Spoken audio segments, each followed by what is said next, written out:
Hello everyone, welcome to our channel. इस video में हम त्रैमासिक परीक्षा के कक्षा 7वीं के विषय विज्ञान के सभी प्रश्नों के उत्तर जानेंगे।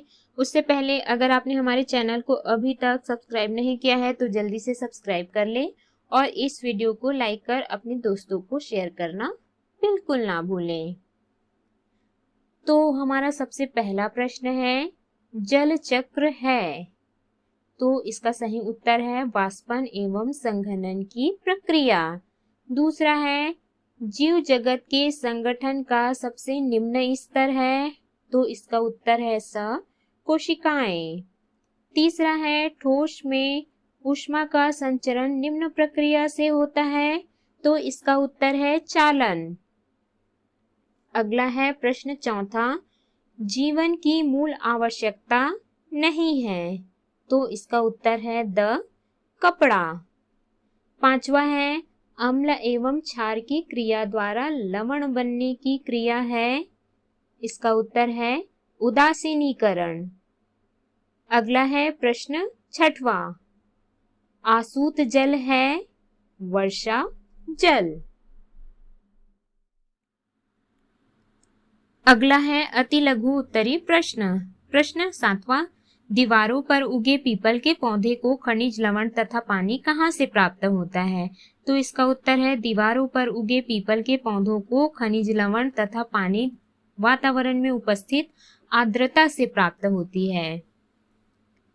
अगला प्रश्न है, गर्मी के दिनों में सफेद या हल्के रंग के कपड़े क्यों पहनते हैं, इसका उत्तर है सफेद या हल्के रंग वाले कपड़े ऊष्मा के बुरे अवशोषक एवं उत्तम परावर्तक होने के कारण सूर्य की ऊष्मा को बिना अवशोषित किए परावर्तित कर देते हैं, जिससे कपड़े शीघ्र गर्म नहीं होते। अगला है प्रश्न नौवां, आवास किसे कहते हैं, इसका उत्तर है जहां जीवधारी रहते हैं और प्रजनन करते हैं उसे उनका आवास कहते हैं। अगला है, निम्न तत्वों के संकेत लिखो। Carbon, sulphur, chlorine, hydrogen, oxygen. तो कार्बन का संकेत है C, सल्फर का S, क्लोरीन का Cl, हाइड्रोजन का H और ऑक्सीजन का O। अगला है प्रश्न 11वां, पत्तियों में बने हुए भोजन को किसके द्वारा पौधे के दूसरे भागों में पहुंचाया जाता है, तो इसका उत्तर है पत्तियों में बने हुए भोजन को रसवाहिनी यानी फ्लोएम के द्वारा पौधे के दूसरे भागों में पहुंचाया जाता है। अगला है लघु उत्तरी प्रश्न। प्रश्न, क्या होता है यदि पेशी ऊतक की कोशिकाओं में फैलने एवं सिकुड़ने की क्षमता नहीं होती, इसका उत्तर है यदि पेशी ऊतक की कोशिकाओं में फैलने और सिकुड़ने की क्षमता नहीं होती तो हमारे शरीर के अंग जैसे हाथ, पैर व अन्य अंग में गति नहीं हो पाती और हम चल फिर नहीं सकेंगे। अगला है प्रश्न 13वां, मनुष्य के पाचन तंत्र का नामांकित चित्र बनाइए। तो यहाँ पे इसके उत्तर में आपको इस प्रकार के मनुष्य के पाचन तंत्र का चित्र बनाना है। अगला है प्रश्न, उन लवणों के नाम लिखिए जो समुद्री जल में पाए जाते हैं, इसका उत्तर है समुद्री जल में सबसे अधिक मात्रा में नमक यानी सोडियम क्लोराइड तथा कम मात्रा में सोडियम ब्रोमाइड, मैग्नीशियम क्लोराइड तथा पोटेशियम आयोडाइड आदि पाए जाते हैं। इन लवणों के कारण ही समुद्री जल खारा हो जाता है। अगला है दीर्घ उत्तरी प्रश्न। प्रश्न 15वां, जल प्रदूषण के प्रमुख कारक क्या हैं, अथवा जल प्रदूषण रोकने के लिए आप क्या उपाय करेंगे, तो इसका उत्तर है जल प्रदूषण के प्रमुख कारक निम्नलिखित हैं। पहला मनुष्य, दूसरा पशु एवं अन्य जंतु, तीसरा उद्योग धंधे, चौथा कृषि अपशिष्ट पदार्थ, पांचवा रासायनिक पदार्थ। जल को प्रदूषित होने से बचाने के उपाय निम्न हैं। पहला, औद्योगिक अपशिष्ट युक्त जल का उपचार करने हेतु उद्योगों में जल शुद्धि संयंत्र लगाना अनिवार्य किया जाए। दूसरा है, घरेलू साफ सफाई से निकलने वाला जल एवं वाहित जल को उपचारित करके ही नदी नालों में प्रवाहित किया जाए।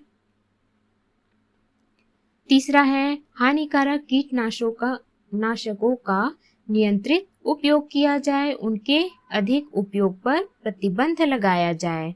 चौथा है मानवीय क्रियाकलाप जैसे नहाना, कपड़े धोना, पूजा सामग्री का विसर्जन, शवों का नदी में बहाना, मृत व्यक्तियों की राख, अस्थि का विसर्जन आदि भी जल को प्रदूषित करते हैं। अतः इन क्रियाकलापों पर नियंत्रण लगाया जाना चाहिए। अथवा जल को पीने योग्य बनाने के लिए किन किन विधियों का प्रयोग किया जाता है? इसका उत्तर है जल को पीने योग्य बनाने के लिए उसे उबाल कर छान लेना चाहिए। उसमें कुछ रासायनिक पदार्थ जैसे ब्लीचिंग पाउडर या पोटेशियम परमैंगनेट की थोड़ी मात्रा मिलानी चाहिए। घरों में जल में निलंबित अशुद्धियों को दूर करने के लिए सिरेमिक कैंडल युक्त फिल्टर उपयोग करना चाहिए। अगला प्रश्न है जीवधारियों को भोजन, जल तथा वायु की आवश्यकता क्यों होती है? इसका उत्तर है सभी जीवधारी कार्य करते हैं। कार्य करने के लिए ऊर्जा की आवश्यकता होती है। जीवों को ऊर्जा भोजन से प्राप्त होती है। पौधों तथा जंतुओं को भोजन के साथ साथ जैविक क्रियाओं को सुचारू रूप से चलाने के लिए जल की आवश्यकता होती है। सांस लेने के लिए जीवधारी आसपास वातावरण में उपलब्ध वायु से ऑक्सीजन गैस ग्रहण करते हैं। जल में रहने वाले जीवधारी जल में घुली वायु से ऑक्सीजन गैस प्राप्त करते हैं। अतः जीवन यापन के लिए जीवधारियों को भोजन, जल तथा वायु की आवश्यकता होती है। अथवा दूध को फटने से बचाने के लिए गर्मियों में उसे कई बार गर्म करना पड़ता है या रेफ्रिजरेटर में रखना पड़ता है। क्यों? इसका उत्तर है गर्मियों में दूध और अन्य भोजन सामग्री जल्दी खराब हो जाती है। इन्हें खराब करने वाले जीवाणु 30 अंश सेल्सियस से 45 अंश सेल्सियस पर अधिक सक्रिय हो जाते हैं और उसे खराब कर देते हैं, जिससे इन पदार्थों को 60 अंश सेल्सियस या उससे अधिक ताप पर गर्म करते हैं। परिणाम स्वरूप जीवाणु मर जाते हैं। इसलिए गर्मियों में दूध को खराब होने से बचाने के लिए बार बार उबालने की आवश्यकता होती है अथवा रेफ्रिजरेटर में न्यून ताप पर रखा जाता है। अगला प्रश्न है मरुस्थलीय प्रदेश दिन में बहुत गर्म और रात में ठंडे होते हैं, क्यों? इसका उत्तर है मरुस्थलीय प्रदेश में दिन के समय रेत सूर्य की विकिरण ऊष्मा को अवशोषित करते हैं, जिससे वहां दिन के समय अधिक गर्मी लगती है, जबकि रात होते ही वह अवशोषित ऊष्मा को वायुमंडल में उत्सर्जित करती है, जिससे रात ठंडी हो जाती है। अतः मरुस्थलीय प्रदेश में दिन बहुत गर्म और रात में ठंडे होते हैं। अगला प्रश्न है अथवा मनुष्य के शरीर के लिए जल क्यों आवश्यक है? इसका उत्तर है जल शरीर की विभिन्न क्रियाओं के उचित रूप से संचालन के लिए आवश्यक है। एक स्वस्थ मनुष्य को पीने के लिए प्रतिदिन लगभग 2 से 3 लीटर जल की आवश्यकता होती है।